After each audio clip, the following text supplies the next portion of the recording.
The Hunter and His 7 Dogs. In a quiet village, surrounded by dense, whispering forest, there lived a man named Michael. He was known throughout the village as the finest hunter of his generation, swift on his feet, unerring with his spear, and never seen without his 7 dogs. They followed him everywhere. When Michael hunted, they ran ahead of him. When he fished, they waited along the riverbank. When he walked through the village at dawn or dusk, the dogs moved as one, silent, alert, watchful. As the years passed, the young men he had grown up with took wives and built families of their own. Michael did not. His mother often spoke to him by the fire at night, urging him to choose a woman and settle down. But Michael would always shake his head. "I'm not ready," he'd say. "Not yet." The village lived by strict rules, passed down for generations. No one hunted alone, and no one entered the forest after sundown. The elders said the woods were older than the village itself, and that things lived there once the light faded. One afternoon, Michael entered the forest alone. The hunt went poorly. No tracks, no movement, no signs of game. Frustration pushed him deeper into the trees, farther than he intended. By the time he noticed the light changing, the sun was already sinking behind the canopy. Unease crept into his chest. He turned back toward the village. And then he heard it. A woman crying. The sound was faint, drifting between the trees.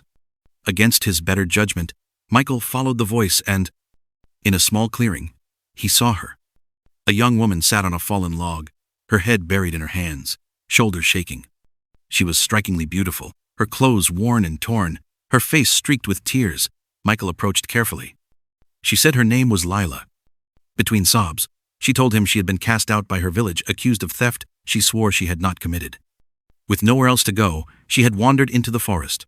The sun dipped lower, and without hesitation, Michael brought her home.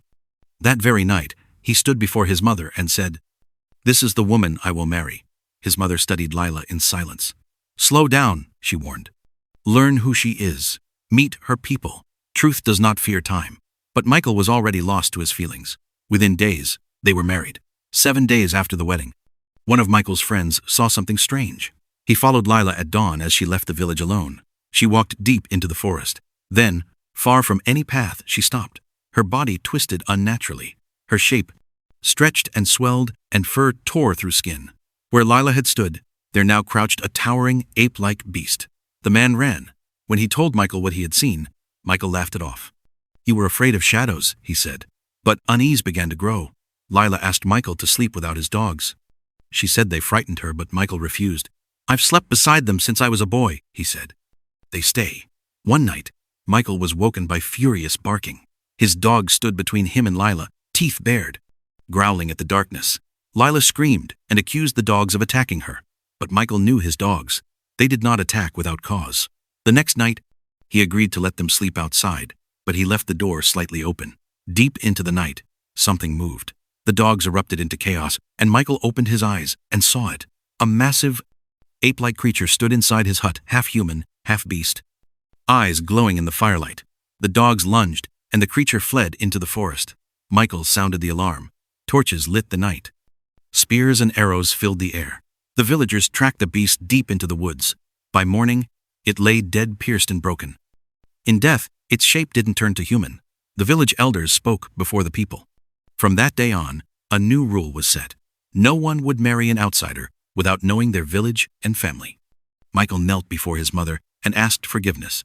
He promised to listen, to move slowly, and to never again hunt alone or ignore the warnings of those who cared for him. And from that day forward, Michael was never seen without his 7 dogs. Thus ends the story of the hunter and his 7 dogs.